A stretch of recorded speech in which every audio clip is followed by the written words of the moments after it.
Lorsque tu es jeune, chaque achat que tu vas faire va compter pour ton succès. Et il y a des achats qui vont te rapprocher plus ou moins vite de celui-ci. Donc si tu as des objectifs, que tu as des rêves, que tu as envie de changer, de devenir plus riche, de gagner plus d'argent, cette vidéo est faite pour toi parce que je vais réagir à la vidéo d'un multimillionnaire de 22 ans qui t'explique les 7 meilleurs achats que tu peux faire en étant jeune et qui te rapprocheront de tes objectifs. Et reste bien jusqu'à la fin de la vidéo parce que chaque achat qu'il nous présente est un achat de plus en plus important à faire en étant jeune. Look, I've made tens of millions of dollars by the age of 22.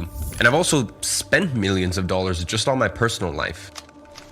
Rien que ça monte, les gars, je crois qu'elle vaut au moins 200K. Of the 7 best purchases you can make in your 20s. Now look, this isn't going to be some typical list where I tell you guys to get a Roth IRA or to invest in knowledge. Donc il va pas forcément dire que un des achats les plus importants c'est la connaissance. J'espère qu'il va nous surprendre avec des achats hyper intéressants. Millions and millions of dollars on their personal life so I can tell you what's worth spending money on. 20s is for becoming a man of substance. I would say that the main focus needs to be building yourself up financially, making money. On va voir s'il dit après, mais votre vingtaine doit être utilisée certes pour réussir, pour construire vos projets, vos rêves, parce que c'est là où vous avez le plus d'énergie. Votre vingtaine doit aussi être constituée pour profiter, pour vous faire plaisir, pour faire des choses que vous pourrez peut-être pas forcément faire après. Il faut toujours avoir une life balance. Et d'ailleurs, ce gars, il te dit, mais je le suis les gars sur Instagram, ce gars profite comme personne d'entre nous sur ce live. Ce gars se lâche comme jamais, il va faire des fois des 10 jours où il s'éclate la tête, littéralement. $1 million a year, but if your career and your work entails you sitting at your desk for 365 days of the year, you need to understand that doesn't make you a brilliant character. That doesn't give you any stories to tell in the future. That doesn't make you a man or a person of substance. Ce qu'il dit là, c'est que l'argent n'est pas forcément l'homme. Et ça, c'est réel. You need to understand that the world is more than just your city. And this is where I absolutely love roasting Americans because, you know, I get it. Like, America is kind of a little isolated. You know, you got, Mexico, I guess. You've got some of South America. But,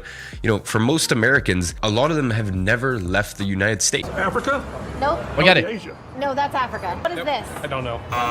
Il sait pas les gars, il sait pas c'est quoi ce continent. Il faut bien comprendre, et je vous jure que c'est pas un mythe, les Américains ne connaissent absolument pas le monde extérieur. Tu leur demandes c'est où l'Afrique, tu leur demandes si c'est un pays ou un continent, ils vont te sortir que c'est un pays. C'est un des seuls pays qui n'ont complètement rien à faire de ce qui se passe autour. Ils se concentrent sur eux, à exploser le game. Mais par contre, on peut pas dire l'inverse, c'est un pays où il y a beaucoup de réussite parce qu'ils se concentrent tellement sur eux, leur pays, gérer les choses et se développer, etc. qu'ils ont même pas le temps en fait pour les autres pays. You need to spend money to travel the world. And by the way, very important here, Voyager les gars. luxury travel is nice, and for sure I do a lot of it, but that's not where character is built. I'm talking about the times where you go to remote countries, where you integrate yourself in the culture, where you go trekking. Les pays où j'ai le plus appris, c'est la Thaïlande, c'est Bali, ou c'est ici même au Panama, où il y a de la pauvreté, où t'es pas forcément tout le temps dans le luxe, etc. Mais à Bali, c'est blédard, c'est là où t'apprends le plus. Et il faut voyager. 70 to 80% of everything that I make. But if that is the case, then go spend money on traveling and also try to go travel places where you can still run your business or your online. Ok, donc première chose que tu dois dépenser dans ta vingtaine, c'est de partir en voyage. Je valide ça à 1 milliard %. J'ai fait plein de voyages, Bali, Thaïlande, Panama, États-Unis, Brésil, Paraguay. Ça a changé ma vie. Le voyage, ça vous offre des nouvelles opportunités et surtout une nouvelle vision de la vie. The next purchase to make in your 20s is in your style. And I know a lot of people think that Yes sir. Et les gars, les meilleurs achats que vous pouvez faire dans votre vingtaine, c'est votre style vestimentaire. Je vais pré-shot ce qu'il va dire. Bien vous habiller développera votre état d'esprit. Si derrière vous vous habillez bien, vous achetez des belles choses qui vous correspondent. Je parle pas forcément de trucs de luxe. Là, ces lunettes, les gars, elles valent 4 balles. Cette chemise, elle doit valoir 20 balles. Y a rien de luxe. Lorsque vous allez vous regarder dans le miroir, ça va directement vous donner de la confiance. Et quand vous avez confiance en vous, vous pouvez atteindre n'importe quel objectif. So my recommendation to everyone is go get at least one tailored suit, and you can get it from somewhere cheap, a place like Suit Supply. You can get a full suit. Look, it's not going to be a bespoke suit or anything, but you can get something off the rack, tailored. You're going to get the full thing for, as low as $400 or $500 up to... Quand tu te mets et quand tu t'habilles avec un costard, tu vas te voir dans la glace. Regarde, essaye, juste va au mariage de ton pote, habille-toi en costard, cravate, c'est un truc de malade. Go take $1,000 and rather than spending it on just some stupid Louis Vuitton or Dior or any of these big bold brands that just make you, quite frankly, look like I'm just gonna be honest, those brands, when you've got big brand names, Gucci and Louis Vuitton or like Balenciaga, it's just so obvious that one of two things. Either you're someone that is lower to middle class that is wanting to appear rich, and that's just... Ce qu'il est en train de dire en gros, c'est que Gucci, Louis Vuitton, Prada, ce genre de marque, c'est fait pour habiller les personnes de classe moyenne pour qu'elles se sentent justement dans une classe supérieure. Et le pire, c'est dans la tête des autres, dans la tête de la société, c'est une personne qui gagne beaucoup d'argent. Alors qu'au final, tu viens de comprendre que sa chaussure, elle l'a achetée, ça coûte 1000 balles, ça fait plus de la moitié de son salaire qu'elle a chaque mois, mais dans la tête des gens et dans la tête de cette personne, elle est dans un stade supérieur. By the way, when I say this is coming from someone who grew up with a single mom, extremely poor, and I wish I could say I was just a genius and I had tons of motivation growing up. No, like I'll be honest, I started my businesses out of pure desperation to try to take care of me and my mom. So when I say this stuff, I'm not trying to judge you. I was there. So it's either that or someone who makes a lot of money, but they're just not confident in themselves. So they feel like they need to have these big brands and everything, you know, to validate that other people know that they have money. En vrai, je suis plutôt d'accord avec ces deux points. Et moi, je vais pas vous cacher, je peux pas parler parce que j'ai une sacoche Louis Vuitton, un sac Louis Vuitton, des chaussures Gucci. J'ai tout ce genre de choses. Dites-vous bien, à l'heure d'aujourd'hui, c'est les achats que je regrette le plus. Pourquoi? Parce que acheter ce genre de chaussures à ce genre de prix, alors que tu pourrais faire tellement d'autres choses avec, c'est pas ce qui va te rendre heureux. Alors oui, en général, quand tu fais ce genre d'achat, et je peux vous le dire avec l'expérience, ça te rend heureux les 2 premiers jours. Au final, c'est comme tout ce qui est matériel, tu finis par t'en lasser et tu regrettes d'avoir acheté ce genre de truc. Now, you might be wondering, you know, why am I saying all this stuff? The reason I say this is because you are treated differently depending on the way that you're dressed. Tellement vrai, les gars. Faites le test. Essayez d'arriver à un rendez-vous avec un short et des claquettes. Et essayez d'arriver à un rendez-vous avec une belle chemise, du beau parfum, etc. Une belle coiffure. La personne en face, elle va réagir à vous totalement différemment. Et elle va vous traiter de manière totalement différente. Et c'est pour ça que, par exemple, il y a des expériences sociales qui sont faites d'une personne qui se met dans la peau d'un sans-abri, qui va essayer de demander de l'argent à des gens. Et une autre personne qui se met dans la peau de quelqu'un bien habillé, etc., qui va demander de l'argent à des gens. Les gens donnent beaucoup plus, et c'est un comble, à une personne qui semblerait avoir l'argent plutôt qu'à une personne qui n'a pas d'argent. The next best purchase you can make in your 20s is the tools necessary in order to build a high income that will then serve you for the rest of your life. I'll give you an example. For me, when I was 15, I took some of the money that I made from my first ever side hustle when I was 14, and I used that to buy a camera.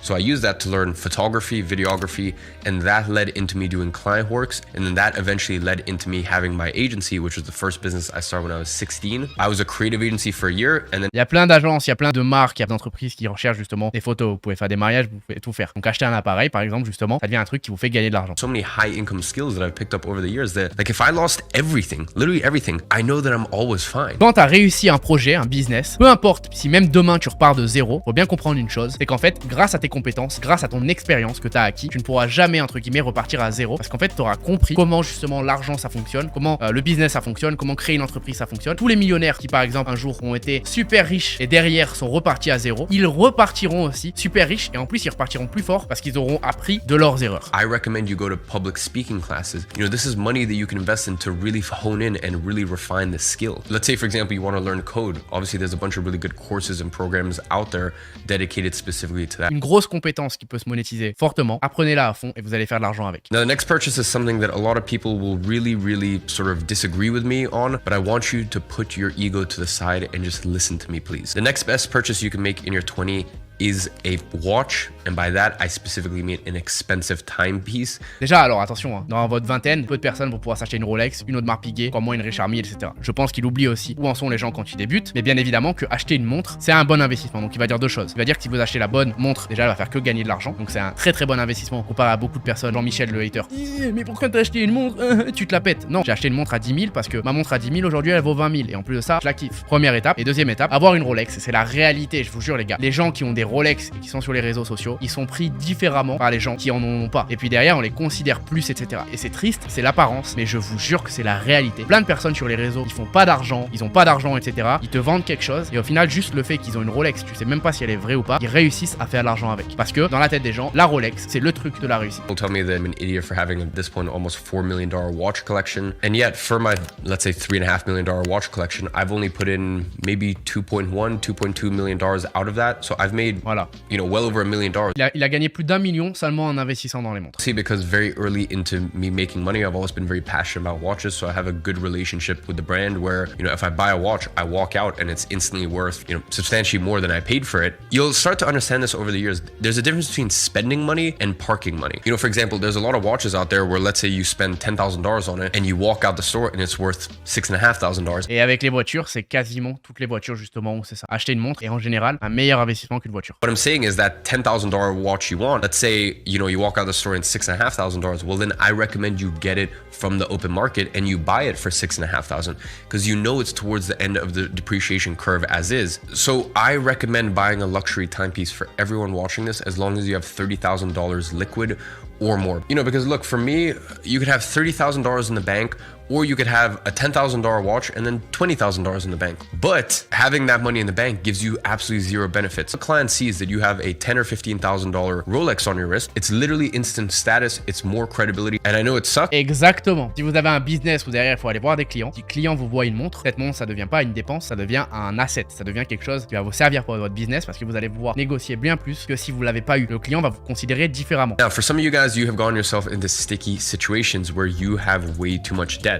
And I'm not talking about the good kind of debt where, you know, you're using the bank's money in order to make more money. No, I'm talking about the crippling ultra high interest rates when it comes to things, for example, like credit cards. If you are late on your credit card payments before anything else, this should be your number one priority, because the interest rates that you're being charged, you know, it's not like you're going to get an outsized return investing. Ne faites jamais de crédit si derrière ça peut pas vous rapporter de l'argent. Ne faites absolument jamais de crédit pour une voiture. Pour une voiture ou pour une maison avec laquelle vous n'allez pas forcément faire de l'argent. Faites surtout pas des crédits pour vous acheter la dernière console, pour vous acheter une nouvelle télé. C'est la société qui t'apprend que c'est bien parce que la société elle veut que tu consommes encore une fois. Tu vas t'endetter à faire des crédits pour payer un truc que t'as pas forcément besoin et derrière en plus tu vas perdre encore plus d'argent parce que le taux d'intérêt de ton crédit va faire que tu vas en perdre. C'est le truc qui met le plus de personnes en difficulté et qui fait que la société va mal aujourd'hui. Credit cards, if you don't know what you're doing, will be a living nightmare and will literally ruin your life. As horrible as it sounds, these people that are financially irresponsible subsidize all of the benefits. Vous connaissez pas ça les gars, mais dites-vous bien qu'aux États-Unis, les cartes de crédit, c'est totalement différent. C'est-à-dire que quand vous payez quelque chose, imaginons je paye une télé à 1000 €, en fait vous avez le droit à 1000 € de crédit. Vous avez le droit d'être à découvert 1000 € pour rembourser le mois prochain. Et ça marche comme ça sur toutes les cartes bancaires américaines. Et c'est pour ça que les Américains sont extrêmement pauvres, c'est qu'au final avec leurs cartes, ils ont l'impression d'être riches, ils peuvent payer quasiment tout en illimité. Si demain ils veulent aller payer une voiture, ils peuvent le faire, mais au final, ils ont après des dettes. And the next purchase that I recommend you make is a coach in a hobby Se faire coacher dans une passion, on va voir ce qu'il dit. that has nothing to do with. Donc lui il te dit qu'il n'a rien à voir avec l'argent. Just decided, you know what, I'm gonna have more hobbies. I'm gonna get coaches for different hobbies that I want to have. And the funny thing is, I made more money and I did it in a more effortless way. Here's the most important thing: I recommend that you incorporate other hobbies into your life. And a lot of entrepreneurs. Quand vous êtes dans un business, surtout quand vous commencez, essayez d'avoir une autre passion, continuez à la suivre. Vous voulez devenir professionnel en boxe, enfin, vous kiffez la boxe, vous allez faire de la boxe, ce genre de choses. Donc lui, il le recommande. Moi, je sais que ça a toujours été très très dur dans ma vie pour mixer les choses. Soit je vais être à fond en fait dans ma passion et mon hobby, soit je vais être à fond dans mon business. Je galère vraiment à avoir les deux en même temps. I really want to get into tennis. So I started back in 2019 and then I'm picking it up now.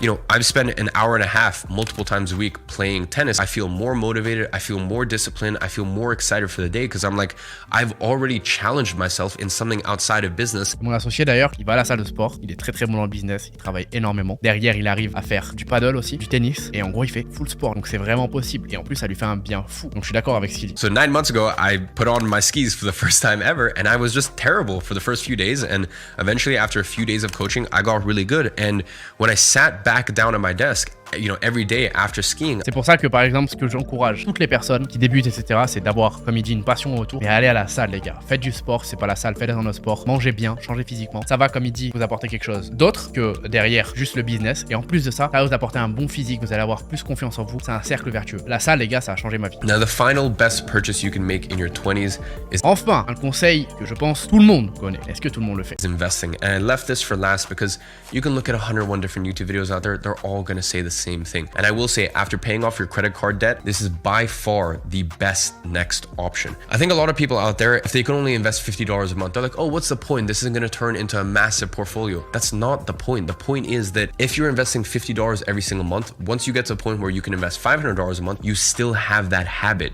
Ce qu'il dit là, c'est hyper puissant. C'est que même si vous pouvez n'investir que $50, faites-le parce que ça va vous donner l'habitude d'investir toujours de l'argent. Et même lorsque vous serez millionnaire ou lorsque vous aurez un projet qui marche extrêmement bien et que vous aurez plus d'argent, vous allez en fait garder cette habitude et vous allez continuer en fait à investir la même somme, au final, la même pourcentage de ce que vous pouvez le faire avant, mais avec beaucoup plus de moyens. So you might get to a stage where you're 40 or 50 and you can invest $50,000 a month, or, you know, maybe even $500,000 a month. I know this sounds crazy, but trust me, you can accomplish a lot in a decade or 2 decades time. Moi, quand je regarde ma vie il y a un an et quand je regarde ma vie aujourd'hui, ça n'a absolument rien à voir. J'imagine même pas dans 10 ans. Les gars, en 5 ans, il y a déjà tellement de choses qui se sont passées. Là, je le ressens à l'heure actuelle. Je suis vraiment au moment où ça va être encore pire, entre guillemets, dans la progression, etc. Il va y avoir encore plus de choses. Donc les gars, en 10 ans, il peut se passer tellement de choses. Every week or every month, just invest into the markets. Now, my best recommendation is either stocks or crypto. I'm not actually a massive fan of stocks. Well, I will say, at the time of recording this, with the way the stock prices are, I find them a lot more appealing. Déjà, investissez que dans les choses qui vous plaisent réellement et dans lesquelles vous croyez. Si c'est dans les cryptos, allez dans les cryptos, formez-vous, renseignez-vous. Investissez surtout pas sans savoir. Si c'est dans les actions et dans les entreprises, allez-y, formez-vous. Mais investissez dans des choses dans lesquelles vous croyez et dans lesquelles vous avez envie. And the reason I recommend stocks or crypto, by the way, is because they're fractional. You can buy fractions of something.